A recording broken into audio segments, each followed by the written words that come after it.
ಮತ್ತು ಶಾಲೆಯ ಹಿರಿಯ ಶಿಕ್ಷಕರೇ, ನಮ್ಮ ಶಾಲೆಯ ಸಹೋದ್ಯೋಗಿ ಬಂಧುಗಳಾದ ಚಂದ್ರಶೇಖರ್ ಸರ್, ಹಾಗೆ ಎಲ್ಲ ಚಿನ್ನಮ್ಮ ಟೀಚರ್, ಸುಮಾ ಟೀಚರ್, ಎಲ್ಲರಿಗೂ ವಂದನೆಗಳು. ಇವತ್ತು ನಮ್ಮ ಶಾಲೆಯಲ್ಲಿ ಪಾಲಕರ ಸಭೆಯನ್ನು ಆಯೋಜಿಸಲಾಗಿದೆ. ಪಾಲಕರ ಸಭೆ ನಿಮಗೆ ಬಂದಂತಹ ಎಲ್ಲ ಪಾಲಕರಿಗೆ ಹೃತ್ಪೂರ್ವಕವಾಗಿ ಸ್ವಾಗತವನ್ನು ಕೋರ್ತಾ ಇದ್ದೀನಿ. ಇವತ್ತು ಪಾಲಕರ ಸಭೆಯನ್ನು ಕರೆದಿರೋ ಉದ್ದೇಶ ಅಂತಂದರೆ, ನಮ್ಮ ಶಾಲೆಯ ಮಕ್ಕಳು, ನಿಮ್ಮ ಮಕ್ಕಳು, ಅವರನ್ನು ನೀವು ಮನೆಯಲ್ಲಿ ಅವರ ಶಿಕ್ಷಣಕ್ಕಾಗಿ ನೀವು ಎಷ್ಟು ಹೊತ್ತು ಕೊಡ್ತಾ ಇದ್ದೀರಾ, ಮಕ್ಕಳಿಗಾಗಿ ನೀವು ಎಷ್ಟು ಸಮಯವನ್ನು ಖರ್ಚು ಮಾಡ್ತಾ ಇದ್ದೀರಿ. ಶಾಲೆ ಕಳಿಸೋದು ನಮ್ಮದು ಜವಾಬ್ದಾರಿ ಮುಗಿದ್ಬಿಡ್ತು ಅಂತ ಹೇಳಿ ತಿಳ್ಕೊಳ್ಳೋಂಥ ಕಾಲ ಇದಲ್ಲ.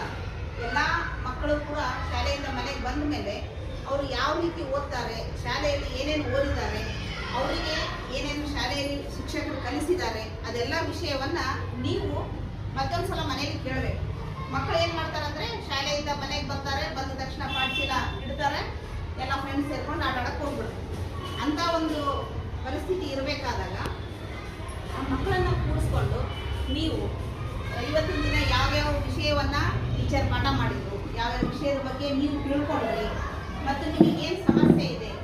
ನನಗೆ ಗೊತ್ತು, ಕೆಲವೊಬ್ರಿಗೆ ಓದಕ್ಕೆ ಬರಲ್ಲ, ಅನಕ್ಷರಸ್ಥರು ಇರ್ತೀರಿ, ಅದು ಆಗಿನ ಕಾಲದ ಪರಿಸ್ಥಿತಿ. ಈಗಿನ ಕಾಲದಲ್ಲಿ ಎಲ್ಲ ಮಕ್ಕಳನ್ನು ನಾವು ಕಲಿಸ್ಬೇಕು, ವಿದ್ಯೆ ಕಲಿಸ್ಬೇಕಂತಂದರೆ ನಿಮಗೆ ಓದು ಬಂದ್ರೇನೋ ಬರದೇ ಇದ್ರೇನೋ ಅವ್ರನ್ನ ಮುಂದೆ ಕೂಡಿಸ್ಕೊಂಡು ಏನಾದರೂ ಬರೀರಿ, ಓದ್ರಿ, ನಿಮ್ಮ ಎದುರಿಗೆ ಅವ್ರು ಜೋರಾಗಿ ಓದಬೇಕು, ಹಂಗೆ ನೀವು ಹೇಳ್ಕೊಡ್ಬೇಕು. ಆನಂತರ ಶಾಲೆಗೆ ಪದೇ ಪದೇ ನೀವು ಭೇಟಿ ಕೊಡಬೇಕು. ಶಾಲೆಯಲ್ಲಿ ಶಿಕ್ಷಕರು ಏನು ಹೇಳ್ತಿದ್ದಾರಾ ಏನಿಲ್ಲ ಅಂತೇಳಿ ಅವ್ರಿಗೆ ನಿಮಗೆ ಗೊತ್ತಾಗಬೇಕು. ನಮ್ಮ ಮಗು ಶಾಲೆಗೆ ಬಂದಿದ್ದೇನಾ. ಒಂದೊಂದ್ಸಲ ಮಕ್ಕಳು ಏನು ಮಾಡ್ತಾರೆ, ಶಾಲೆಗೆ ಹೋಗ್ತೀನಮ್ಮ ಅಂತೇಳಿ ಬರ್ತಾರ, ಶಾಲೆಗೆ ಅಂತ ಬರ್ತಾರೆ, ನಡುವೆ ಬೇರೆ ಕಡೆಗೆಲ್ಲೂ ಹೋಗ್ಬಿಡುತ್ತೆ. ಹಂಗಾಗ್ಬಾರ್ದು. ಅದಕ್ಕಾಗಿ ನೀವು ವಾರಕ್ಕೊಮ್ಮೆ ಅಥವಾ ತಿಂಗಳಿಗೊಮ್ಮೆ ಆದರೂ ಕೂಡ ಶಾಲೆಗೆ ಬಂದು ನಿಮ್ಮ ಮಗು ಶಾಲೆಗೆ ಬರ್ತಾ ಇದೆನಾ ಇಲ್ಲ ಅಂತೇಳಿ ಅವರು ವರ್ಗ ಶಿಕ್ಷಕರನ್ನ ಮತ್ತು ಬೇರೆ ವಿಷಯ ಶಿಕ್ಷಕರನ್ನ ಭೇಟಿಯಾಗಿ, ಮುಖ್ಯೋಪಾಧ್ಯಾಯರ ಭೇಟಿಯಾಗಿ ವಿಚಾರ ಮಾಡಬೇಕು. ಅದ್ರ ಜೊತೆಗೆ ಶಾಲೆಯಲ್ಲಿ ಇರ್ತಕ್ಕಂಥ ಅಕ್ಷರ ದಾಸೋಹ ಯೋಜನೆ ಅಡಿಯಲ್ಲಿ ಅಡುಗೆ ಚೆನ್ನಾಗಿರುತ್ತಾ ಇಲ್ಲ, ಮಕ್ಕಳು ಊಟ ಮಾಡ್ತಾರಾ ಇಲ್ಲ, ಅದನ್ನು ವಿಚಾರ ಮಾಡಬೇಕು. ಹಾಗೆ ಬೆಳಿಗ್ಗೆ ಕ್ಷೀರಭಾಗ್ಯ ಯೋಜನೆ ಅಡಿಯಲ್ಲಿ ಹಾಲನ್ನು ಕೊಡ್ತಾರೆ ಮಕ್ಕಳಿಗೆ ಹಾಲು ಕುಡಿಯೋದಕ್ಕೆ ನೀವು ಹೇಳಬೇಕು. ಮತ್ತು ನೀವು ಯಾವಾಗಾದ್ರೂ ಬಂದಾಗ ರುಚಿಯನ್ನು ನೋಡ್ಬೋದು, ನಿಮಗೂ ಆ ಅವಕಾಶ ಇದೆ, ಅದೆಲ್ಲವೂ ಮಾಡಬೇಕು. ಮತ್ತು ನಮ್ಮ ಶಾಲೆಯಿಂದ ನಿಮಗೆಲ್ಲ ಗೊತ್ತಿರೋದೇ ಉಚಿತವಾಗಿ ಪಠ್ಯಪುಸ್ತಕ ಸಿಗ್ತವೆ, ಅದರ ಸಮವಸ್ತ್ರ ಸಿಗುತ್ತೆ, ಉಚಿತವಾಗಿ ಶೂ ಮತ್ತು ಸಾಕ್ಸ್ ಸಿಗುತ್ತೆ, ವಿಟಮಿನ್ ಮಾತ್ರೆಗಳು ಸಿಗ್ತವೆ, ರಕ್ತಹೀನತೆಯನ್ನು ಕಡಿಮೆ ಮಾಡಬೇಕು ಅಂಥೇಳಿ ಫೋಲಿಕ್ ಆ್ಯಸಿಡ್ ಗುಳಿಗೆಯನ್ನು ಕೊಡ್ತಾರೆ. ಈ ರೀತಿ ಎಲ್ಲ ಸೌಲಭ್ಯಗಳು ನಮ್ಮ ಸರ್ಕಾರದಿಂದ ಮಕ್ಕಳಿಗೆ ಸಿಗ್ತವೆ. ಅವುಗಳನ್ನು ನಾವು ಯಾವ ರೀತಿ ಬಳಸ್ಕೋಬೇಕು ಅಂಥೇಳಿ ನಿಮಗೆ ಅರಿವನ್ನು ಮೂಡಿಸೋ ಒಂದು ಉದ್ದೇಶವೇ ಈ ಪಾಲಕರ ಸಭೆ. ಹಾಗಾಗಿ ನೀವೆಲ್ಲರೂ ಕೂಡ ಇದನ್ನು ತಿಳ್ಕೋಬೇಕು. ಮತ್ತು ಮಕ್ಕಳಿಗೆ 5ನೇ ತರಗತಿ ಮಕ್ಕಳು ಪರೀಕ್ಷೆಯನ್ನು ಬರೆದ್ರೆ, ನವೋದಯ, ಮೊರಾರ್ಜಿ ದೇಸಾಯಿ ಪರೀಕ್ಷೆ ಎಕ್ಸಾಮನ್ನು ಬರೆದ್ರೆ, ಹಾಗೆ ಸೈನಿಕ ಶಾಲೆಗೆ, ಕಿತ್ತೂರು ರಾಣಿ ಚೆನ್ನಮ್ಮ ಶಾಲೆಗೆ ಮಕ್ಕಳು ಆಯ್ಕೆಯಾಗಿ ಹೋದರೆ ಅವರ ಮುಂದಿನ ಭವಿಷ್ಯಕ್ಕೆ ಅವರು ಉಚಿತವಾಗಿ ಶಿಕ್ಷಣವನ್ನು ಪಡೀತಾರೆ. ಅದರ ಜೊತೆಗೆ ಇನ್ನೂ ಹೆಚ್ಚಿನ ಜ್ಞಾನವನ್ನು ಪಡೀತಾರೆ. ವಸತಿ ಶಾಲೆಯಾಗುತ್ತೆ. ಅಲ್ಲಿ ಹೋದಾಗ ಅಲ್ಲಿ ಸಿಗುವಂಥ ವಿದ್ಯೆನೇ ಮತ್ತು ಇಲ್ಲಿಗಿಂತ ಅಲ್ಲಿ ಒಂದು ಬೇರೆ ವಾತಾವರಣ ಸಿಗುತ್ತೆ. ಅಂಥ ವಾತಾವರಣ ಸಿಗಬೇಕು ಅಂದರೆ ನಮ್ಮ ಶಾಲೆಯಲ್ಲಿ ಆ ಪರೀಕ್ಷೆಗಳಿಗಾಗಿ ನಾವು ತರಬೇತಿಯನ್ನು ಕೊಡ್ತೀವಿ. ನವೋದಯ ಪರೀಕ್ಷೆ ಬರೆಯೋದಕ್ಕೆ, ಮೊರಾರ್ಜಿ ದೇಸಾಯಿ ಪರೀಕ್ಷೆ ಬರೆಯೋದಕ್ಕೆ, ಸೈನಿಕ ಶಾಲೆ ಪರೀಕ್ಷೆ ಬರೆಯೋದಕ್ಕೆ, ಇದು ಎಲ್ಲವಕ್ಕೂ ನಾವು ತರಬೇತಿ ಕೊಡ್ತೀವಿ. ಆ ಮಕ್ಕಳನ್ನು ನೀವು ಕುತ್ಕೋಬೇಕು, ತರಬೇತಿ ಪಡ್ಕೋಬೇಕು. ಅದೆಲ್ಲವೂ ನೀವು ಕೂಡ ಮಕ್ಕಳಿಗೆ ಮನವೊಲಿಸ್ಬೇಕು. ಕೆಲವೊಂದು ಸಲ ನಮ್ಮ ಮಾತು ಕೇಳಲ್ಲ ಮಕ್ಕಳು, ಯಾಕಂದರೆ ಮನೆಗೆ ತಾಯಿ ಮಾತು ಕೇಳ್ತಾರೆ, ಕೆಲವೊಮ್ಮೆ ತಾಯಿಗಿಂತ ಹೆಚ್ಚಾಗಿ ಶಿಕ್ಷಕರ ಮಾತು ಕೇಳ್ತಾರೆ. ಮಕ್ಕಳ ಮನಸ್ಥಿತಿ ಯಾವಾಗ ಹೆಂಗಿರುತ್ತೆ ಹೇಳೋಕ್ಕಾಗಲ್ಲ. ಹಾಗಾಗಿ ಆ ಮಕ್ಕಳಿಗೆ ನೀವು ಹೇಳಬೇಕು, ಓದಬೇಕು, ಓದಿನ ಮಹತ್ವ ಹೇಳಬೇಕು. ನಾವಂತೂ ಓದಲಿಲ್ಲ, ನೀವಾದರೂ ಓದ್ರಿ ಅಂತೇಳಿ ಮಕ್ಕಳಿಗೆ ಕಲಿಸ್ಕೊಡ್ರಿ. ಆ ತರಬೇತಿಯನ್ನು ತೊಗೊಳೋದಕ್ಕೆ ಕೋಚಿಂಗ್ ಕೊಡ್ತಾರೆ ಶಾಲೆಯಲ್ಲಿ. ಕೋಚಿಂಗ್ ಕುತ್ಕೋಬೇಕು, ಕಲಿಬೇಕು. ಮತ್ತು ಹೊರಗಡೆ ಪುಸ್ತಕ ಸಿಗ್ತವೆ, ಸ್ಪರ್ಧಾತ್ಮಕ ಪರೀಕ್ಷೆಗಾಗಿದೆ ಪುಸ್ತಕಗಳು ಸಿಗ್ತಾವೆ. ಆ ಪುಸ್ತಕಗಳನ್ನು ಕೊಡಿಸ್ರಿ, ಓದಿಸ್ರಿ. ಮಕ್ಕಳು ಮುಂದಿನ ವಿದ್ಯಾಭ್ಯಾಸವನ್ನು ಕಲೀಲಿ, ಹೆಚ್ಚು ಹೆಚ್ಚು ವಿದ್ಯೆಯನ್ನು ಕಲೀಲಿ ಅಂತೇಳಿ ನಾವು ಪ್ರಯತ್ನ ಪಡ್ತೀವಿ. ನಮ್ಮ ಜೊತೆಗೆ ನೀವು ಕೈ ಜೋಡಿಸ್ಬೇಕು. ಎರಡೂ ಕೈ ಸೇರಿದಾಗನೇ ಚಪ್ಪಾಳೆ. ಒಂದು ಕಡೆ ಶಿಕ್ಷಕರು, ಇನ್ನೊಂದು ಕಡೆ ಪಾಲಕರು, ಇಬ್ಬರು ಸೇರಿ ನಾವು ಬಾಲಕರ ಒಂದು ಭವಿಷ್ಯವನ್ನು ರೂಪಿಸುವಂಥ ಕೆಲಸ ಮಾಡೋಣ. ಹಾಗಾಗಿ ನೀವು ಬಂದಿದ್ದಕ್ಕೆಲ್ಲರಿಗೂ ಧನ್ಯವಾದಗಳು. ಇಲ್ಲಿ ನಾನು ಮಾತಾಡೋದಕ್ಕೆ ಅವಕಾಶ ಮಾಡಿಕೊಟ್ಟಂಥ ಮುಖ್ಯೋಪಾಧ್ಯಾಯರು ಯಾರೋ ಪಾಲಕರು ಬಂದಿದ್ದಾರೆ ಅಂತೇಳಿ ಮಾತಾಡೋದಕ್ಕೆ ಅಲ್ಲಿ ಹೋಗಿದ್ದಾರೆ. ಮತ್ತು ಹಿರಿಯ ಶಿಕ್ಷಕರಿಗೆ ಮತ್ತು ನಮ್ಮ ಶಾಲೆಯ ಎಲ್ಲ ಶಿಕ್ಷಕಿಯರಿಗೆ ಅವಕಾಶ ಕೊಟ್ಟಿದ್ದಕ್ಕಾಗಿ ಧನ್ಯವಾದಗಳನ್ನು ಅರ್ಪಿಸ್ತೀನಿ. ಧನ್ಯವಾದ.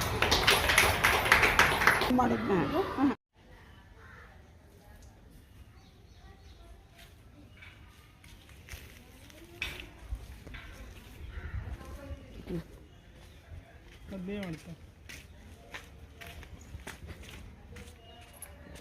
ಕಂಟಿನ್ಯೂ.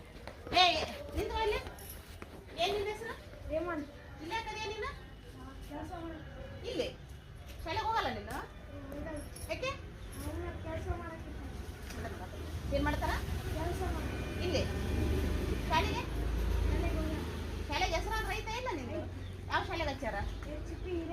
ನೋಡು ಯಾವ ಶಾಲೆ? ಶಾಲೆ ಹೆಸರು ಕೂಡ ಹೇಳಕ್ ಬರೋವಲ್ತು ನೋಡಿ ನಿನ್ಗೆ. ಯಾವ ಶಾಲೆಗೆ ಹೋಗ್ತೀಯ ಅಂತಂದ್ರೆ ಇಲ್ಲಿ ಐತಲ್ಲ MHPS ಹಿರೇಜ್ ಅಂತಕಲ್ಲ, ಆ ಶಾಲೆಗೆ ಹೋಗ್ತೀಯಾ? ಎಷ್ಟನೇ ಕ್ಲಾಸು? ಮತ್ತೆ ಶಾಲೆಗೆ ಯಾಕೆ ಹೋಗಲ್ಲ? ಎಂಡೆ ಕಸ ಬೆಳೆಯಕ್ಕೆ ಹಚ್ಚಾರ? ಮನೆಗೆ ಯಾರ್ಯಾರು ಇರ್ತೀರಿ? ಮತ್ತೆ ನಿಮ್ಮಪ್ಪ ಎಲ್ಲಿ ಹೋಗ್ಯಾರ?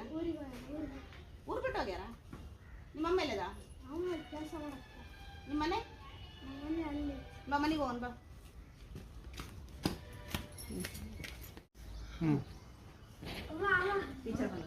ಟೀಚರ್ ಬಂದಾರ. ಏ ಹೇಮಂತ ಇದಾ ನಿಮ್ಮನೆ? ಇಲ್ಲಿ ನಿಮ್ಮನೆಗೆ ಹೋಗೋಣ ಅಂದ್ರೆ ಇಲ್ಲೇ ಕರ್ಕೊಂಡ್ ಬಂದೆ? ಇವರ ನಿಮ್ಮಮ್ಮ? ಕಾಂತಮ್ಮ ನಮ್ಮ ಮನೆ ಹೆಸರು ಅದೇ ರಿಜಿಸ್ಟರ್ನಾಗ ನೋಡಿದ್ದೆ. ಇದಾ ಮಂದೆ ಇಲ್ಲಿ ಯಾಕಿದೆ ನೀನು? ನಾನು ಕೆಲಸ ಮಾಡಕ್ ಬಂದಿನಿ. ನಿನ್ನ ಮಗನ ಯಾಕೆ ಶಾಲೆಗೆ ಕಳ್ಸಲ್ಲ? ಮತ್ತೆ ಅವ್ರಪ್ಪ ಊರ್ ಬಿಟ್ಟು ಹೋಗ್ಯಾನ್ರಿ ಟೀಚರು. ದುಡಿಯಾರ ಯಾರಿಲ್ಲ, ಮತ್ತೆ ಕೆಲ್ಸಕ್ಕೆ ಹಚ್ಚೀನಿ. ಅಲ್ಲಮ್ಮ ನೀನ್ ದುಡುದು ನಿನ್ ಮಗನ ಸಾಕ್ಬೇಕು. ಆತ ದುಡುದು ಆತನ್ನ ನೀನ್ ಸಾಕೋದ್ ಹೆಂಗ? ಆಯ್ತು ಮತ್ತೆ ಏನ್ ಮಾಡಕ್ರಿ ಟೀಚರ್, ಕಳ್ಸಿಕೊಡ್ತೀನಿ. ಈಗ ಅದು ಎಷ್ಟನೇ ಕ್ಲಾಸ್ ಹೇಳು? ಈಗ 7ನೇ ಕ್ಲಾಸ್.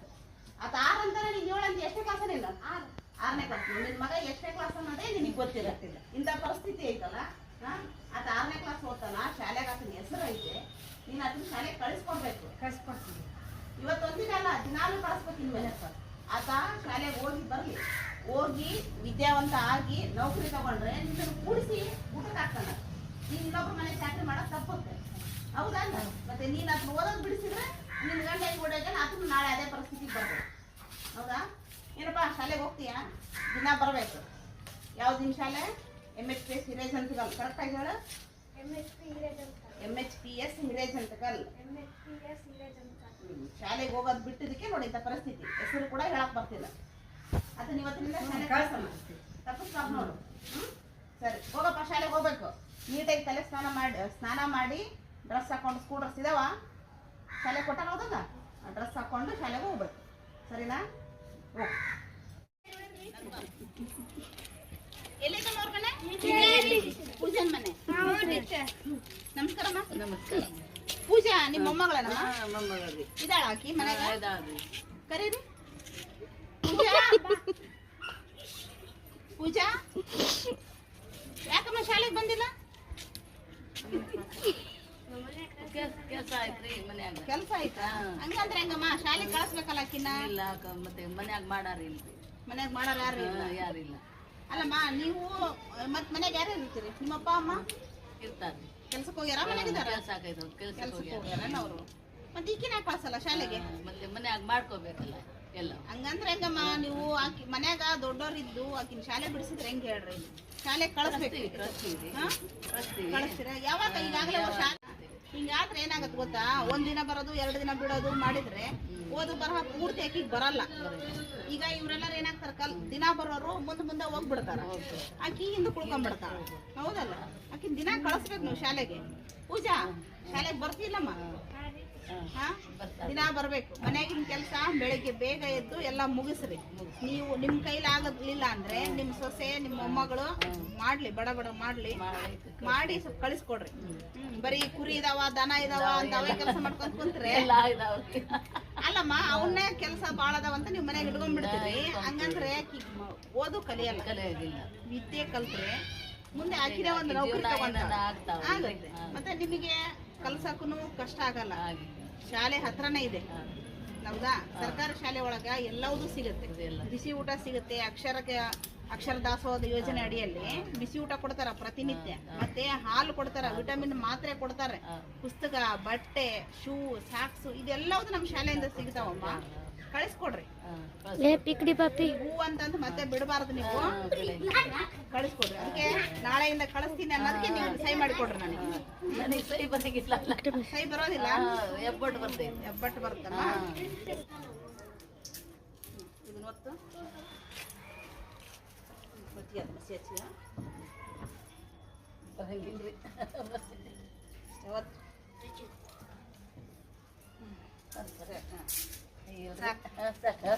ಸಾಕು. ನಾನು ನಾಳೆಯಿಂದ ಶಾಲೆಗೆ ಕಳಿಸ್ತಾರೆ ಇವರು ಅಂತ ಬರ್ಕೊಂಡು ಹೋಗ್ತೀನಿ. ಪೂಜಾ ನೀನ್ ಬರ್ಬೇಕಮ್ಮ.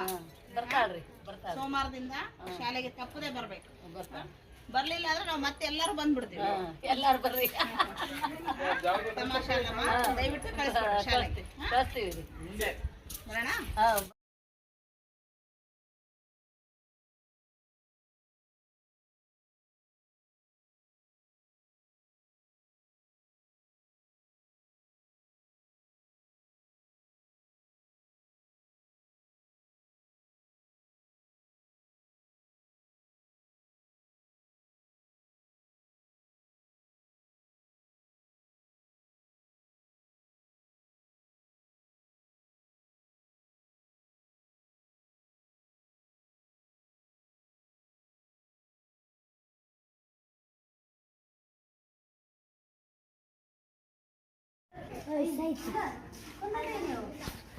ಇವತ್ತು ನಮ್ಮ ಶಾಲೆಯಲ್ಲಿ, ನಮ್ಮ ಸರ್ಕಾರಿ ಹಿರಿಯ ಪ್ರಾಥಮಿಕ ಶಾಲೆ ವಿರುಪಾಪುರದಲ್ಲಿ ಮೀನಾ ತಂಡದ ಕಾರ್ಯಕ್ರಮದ ಅಡಿಯಲ್ಲಿ ನಮ್ಮ ಹೆಣ್ಣು ಮಕ್ಕಳಿಗಾಗಿ ಕ್ರೀಡಾ ಮನೋಭಾವನೆಯನ್ನು ಬೆಳೆಸೋದಕ್ಕೆ ಕೇರಂ ಆಟವನ್ನು ಆಡಿಸ್ತಾ ಇದ್ದೀವಿ.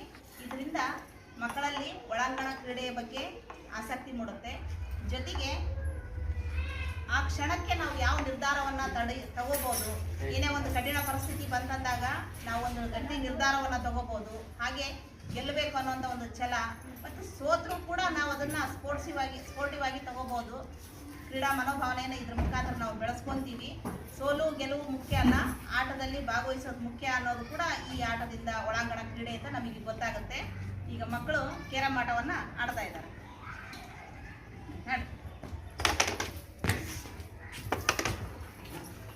ಇಂದು ನಮ್ಮ ಸರ್ಕಾರಿ ಕೇಂದ್ರ ಹಿರಿಯ ಪ್ರಾಥಮಿಕ ಶಾಲೆ CPS ಶಾಲೆಯಲ್ಲಿ ಮಕ್ಕಳಿಗಾಗಿ ಗ್ರಾಮೀಣ ಕ್ರೀಡೆಗಳ ಪರಿಚಯದ ಕಾರ್ಯಕ್ರಮವನ್ನು ಏರ್ಪಡಿಸಿದ್ದೀವಿ. ಕ್ರೀಡಾ ಮನೋಭಾವನೆ ಮಕ್ಕಳಲ್ಲೆಲ್ಲ ಬೆಳಿಬೇಕು. ಅಂಥ ಒಂದು ಕ್ರೀಡಾ ಮನೋಭಾವನೆ ಬರಬೇಕು ಅಂತಂದರೆ ಬರೀ ನಾವು ಕ್ರಿಕೆಟು, ಹಾಕಿ, ಫುಟ್ಬಾಲು ಇಂಥ ಆಟಗಳೆಲ್ಲ ಗೊತ್ತು. ಆದರೆ ದೇಸಿ ಕ್ರೀಡೆಗಳು ಅಥವಾ ಗ್ರಾಮೀಣ ಕ್ರೀಡೆಗಳು ಇವತ್ತಿನ ದಿನಮಾನದಲ್ಲಿ ಜನರ ಮನಸ್ಸಿನಿಂದ ದೂರ ಆಗ್ತಿದ್ದಾರೆ. ಅದರಲ್ಲೂ ಮಕ್ಕಳು ಇವತ್ತು ಮೊಬೈಲ್ ಹಿಡ್ಕೊಂಡು ಕುತ್ಕೊಂಡು ಬರೀ ವಿಡಿಯೋ ಗೇಮು, ಪಬ್ಜಿ ಇಂಥ ಆಟ ಆಡೋದ್ರಲ್ಲಿ ಮುಳುಗಿಬಿಟ್ಟಿರ್ತಾರೆ. ಅವರಿಗೆ ಗ್ರಾಮೀಣ ಕ್ರೀಡೆಗಳ ಬಗ್ಗೆ ಅರಿವಿಲ್ದಂಗಾಗಿದೆ.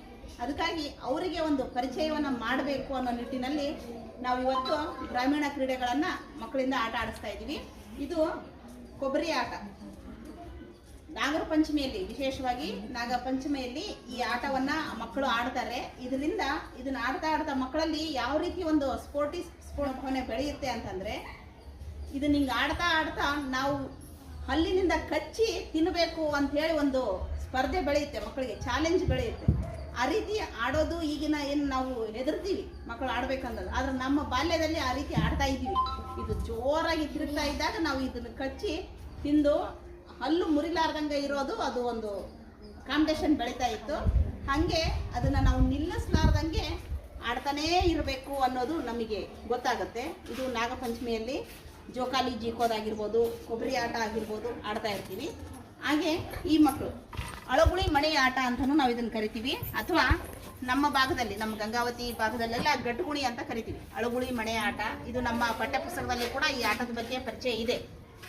ಇವುಗಳನ್ನು ಒಂದೊಂದು ಮನೆ 7 ಮನೆ ಇರ್ತವೆ, 2 ಕ್ರೀಡಾಳುಗಳು ಇರ್ತಾರೆ. ಎದುರಿಗೆ 7 ಮನೆ, ಈ ಕಡೆಗೆ 7 ಮನೆ, ಕೈಯಲ್ಲಿ 5 ಹುಣಸೆ ಬೀಜಗಳು. ಇವುಗಳನ್ನು ಒಂದೊಂದು ಮನೆ ಹಾಕ್ಕೊಂಡು ಹೋಗ್ತೀವಿ. 1 2 3 4 5. ಇಲ್ಲಿಗೆ ಮುಗಿದ ಮೇಲೆ ಅದ್ರ ಮುಂದಿನ ಮನೆ 1 2 3 4 5. ಹಾಗೆ ಇದನ್ನು ಹಾಕ ಮನೆ ಹಾಕ. ಅದನ್ನ ಪತ್ತ ಮನೆ ಎತ್ತೋದು ಅಂತ ಕರಿತೀವಿ ನಾವು. ಒಂದು ಮನೆಯಿಂದ 5 ಉಳಿದ ಕಾಳುಗಳನ್ನ ಈಗ ಹಂಗೆ ಹಾಕೊಂಡು ಹೋಗ್ಬೇಕು. ಅವಳೇ ಹಾಕ್ಬೇಕು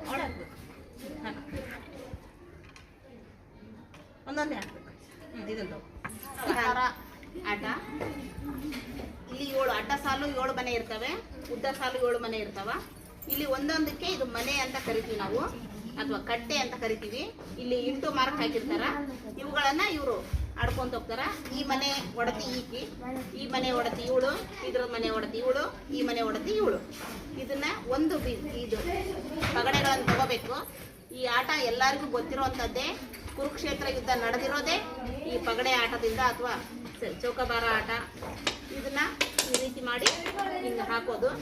4 ಬಿದ್ದವು, ಅವಾಗ 1 2 3 4 ಈ ಥರ. ಈಗ ನೀನು ಇದು ಗೋಲಿ ಆಟ, ಗ್ರಾಮೀಣ ಕ್ರೀಡೆ.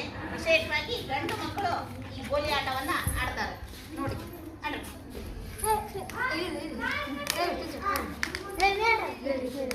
ಮುಂದೆ ಹೋಗಿರಿ, ಗಿರಿಟ್ ಹೊಡಿಬೇಕಾ?